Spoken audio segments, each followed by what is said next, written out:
माणसाची मूलभूत गुण कोणती आहेत? ही तथागतांमध्ये गुण आहेत.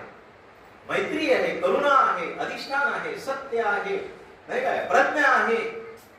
ही सगळी तथागतांची सद्गुण जी आहेत ती माणसाची मूलभूत म्हणजे गुण आहेत. तुम्हाला असा प्रश्न विचारला, तुमचं उत्तर नक्कीच नाही मध्ये येणार, हे मी आवर्जून सांगतो. माझा प्रश्न आहे, कुणाला तरी आपल्यामध्ये असं वाटतं का दुबईमध्ये जे दाऊद भाई बसलेले आहेत त्यांच्यासारखा आपला मुलगा व्हावा? बरोबर?